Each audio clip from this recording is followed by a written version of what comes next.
Selamat pagi, saya Anteng Geba yang baru ditangkap oleh petugas kepolisian nasional Philippines di Kampung Kiamba, Sarangani, General Santos, Philippines pada tanggal 7 Januari 2023. Saya ditangkap karena dianggap melanggar pada pasal 10591 tentang kepemilikan senjata tanpa memiliki surat resmi, dan saya sedang ada di jail kepolisian Kiamba di Filipina. Saya telah mendaftarkan untuk mengikuti proses hukum yang berlaku di Philippines.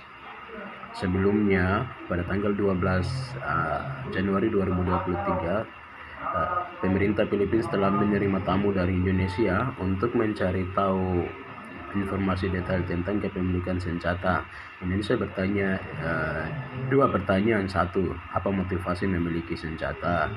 Kemudian yang kedua, setelah senjata itu dibeli, akan supply kemana? Saya punya jawaban cuma satu, saya orang Papua yang sadar. Itu jawaban pertama. Yang jawaban kedua, yang jelas orang Papua akan memiliki senjata, sekalipun senjata itu barang bahaya. Dari tingginya konsekuensi, orang Papua akan melakukan, atau orang Papua akan membuat itu demi membebaskan tanah air yang mereka cinta, membebaskan juga rakyat yang mereka cinta. Itu jawaban saya yang mereka terima dan mereka pulang ke Indonesia. Kemudian saya kembali klarifikasi beberapa hal yang beredar di media. Salah satunya status saya dipertanyakan oleh orang Papua. Status saya seorang pilot yang menyumbangkan jiwa dan raga untuk pembebasan bangsa Papua Barat. Itu. Kemudian secara organisasi, siapa yang merekomendasi untuk kerja barang bahaya ini?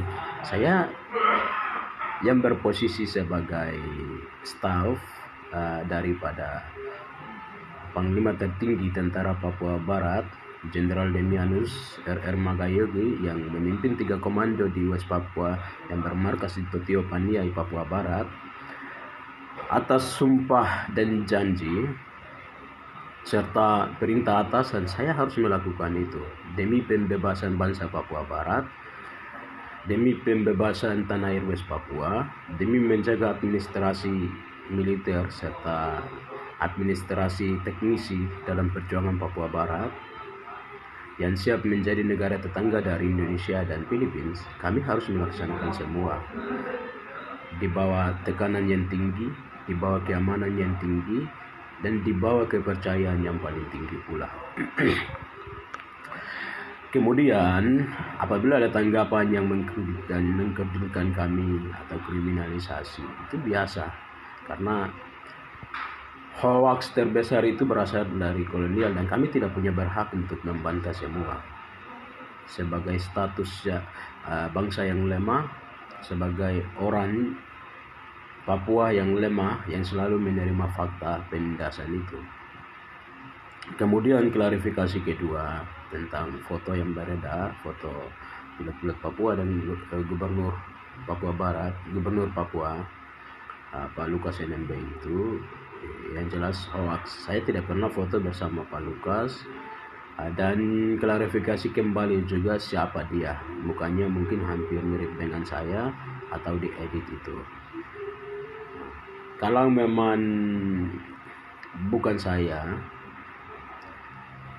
segera melaporkan ke pihak berwenang untuk menangkap jurnalis yang telah melanggar kode etik jurnalis itu. Karena berita pembohongan itu telah terpublis melalui media resmi yang ada di Indonesia.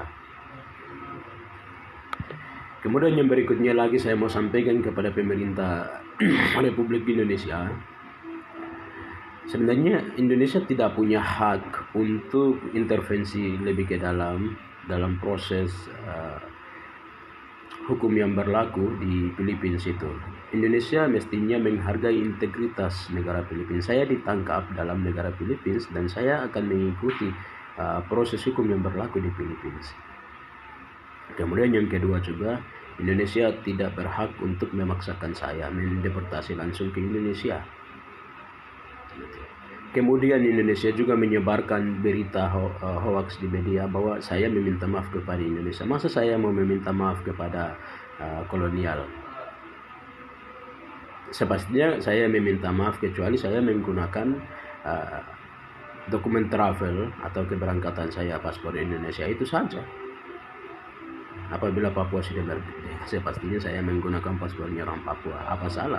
Kalau Indonesia gentleman, Indonesia menjadi negara tetangganya kami ke depan, termasuk Filipina, Papua Nugini, Palau, Timur Leste, dan juga Australia.